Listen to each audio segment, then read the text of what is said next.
I'm originally from Singapore, born and raised, biracial family. I look white. My dad's Chinese. My mom is Canadian, Dutch Canadian. I grew up in a society that had just really different understandings of race.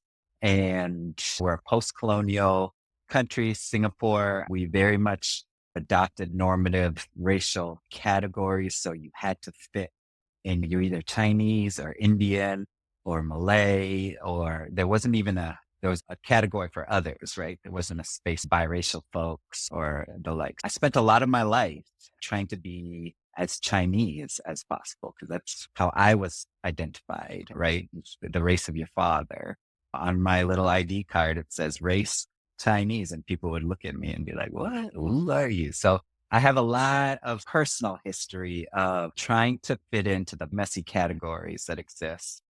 And that really followed me to the US, where suddenly I was living here in Grand Rapids, Michigan, attending a predominantly white college for the first time. I was a part of a majority, at least in terms of how I looked.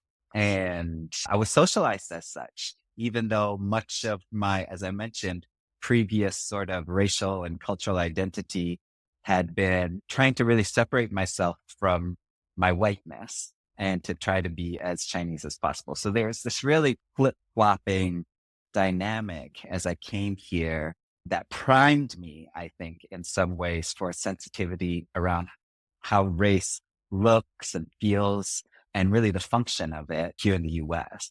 I went to a school named Calvin University. If you're familiar with it, this is where Betsy DeVos comes from, and it's sort of known as this bastion of conservative Christianity. So you might be like, well, how did you turn into a radical racial justice organizer? It was really because of that, right? So I think some of those incongruities that I noticed early on became really apparent to me in terms of expectation socially that everybody followed a normative way of thinking about things or had a certain kind of background set of knowledge or beliefs that I didn't share, but was left behind the scenes of a little bit, or the curtain was pulled back a little bit with my ability to pass. While I was at Calvin, I moved off campus pretty early on. For some of those reasons, I didn't really get along with a lot of the people that went to school there. And I moved to a neighborhood here in Grand Rapids called Baxter neighborhood. It's a predominantly Black neighborhood, although that's changing very quickly with gentrification. And from my house, I used to walk to the corner store, Miss Tracy's, to buy my cigarettes. And then I would ride my bike down this street called Franklin at the time. Now it's called Martin Luther King, and through a suburb called East Grand Rapids. This was to get to college. And East Grand Rapids is a very wealthy, predominantly white suburb of the Grand Rapids area. So I was going through these like world changes within 15 minutes on my bike, where there was this pretty poor, predominantly renters, predominantly Black community, and then going through these areas of extreme affluence where you really didn't see any Black folks around.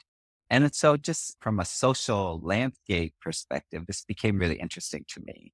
And so I decided to do some research at the time on an intersection here in Grand Rapids, Wealthy and Fuller, which at the time was anchored by a newly opened bank, Sandman, which is a barbecue spot. There was an empty lot on the corner and another burger joint on the other corner. The empty lot used to be a club, the White Rabbit, that was torn down. And that corridor used to be, again, this hub of Black business that really came into being after white flight in Grand Rapids. So white businesses moved further north. This became a pretty thriving Black business district. And then in the 90s, connected to the beginnings really of folks moving back to the cities, as we began to experience gentrification that was driving a lot of Black folks out. I decided in one of my classes to study this neighborhood, was interviewing residents about their experiences and stuff like that. And that really, really opened my eyes, I think, to some of the really systemic ways that race was built into our systems here, right? Particularly, I think, our public systems. So after I graduated, I was trying to figure out what to do with this passion around racial justice. Ended up working for a nonprofit that very much endorsed this notion of racial reconciliation, which I'm going to talk a little bit Mhm. about later, because it's a very certain sort of orientation towards the work of racial justice, which I think we need to be really careful of. And worked in that nonprofit space for a while, getting really frustrated with really what they were framing as the end goals, right? These notions of racial harmony and togetherness and stuff like that without really the justice orientation piece of it, right? This sense of, yeah, it'd be nice if we could get along, but in order to do that, we need some things, Yes. right? And so that was really my frustration with the organization, which I've now come to learn is also a symptom of some of the systems that we live in, the way that they're set up to, if we think of the nonprofit system, certain folks are funded to do certain kinds of work that is often not have this kind of transformative, redistributive effect on systems and on power structures, particularly. And so, yeah, I had this experience in nonprofits of frustration work around our vision of what racial justice was really meaning for folks. I went back to school thinking like, maybe I'll learn my way out of this, which did. It helped me a little bit in terms of expanding my imagination.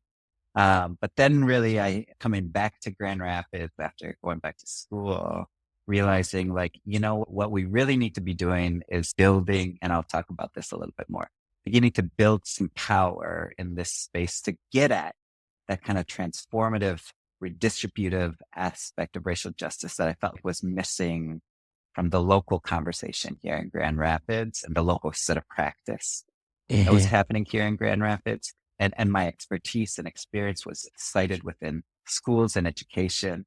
So it became a really easy space for me to imagine how do we build out something around education justice that contains these elements in our work and was blessed to be able to do that cited within the Urban Core Collective, which I'm happy to talk a little bit about that too.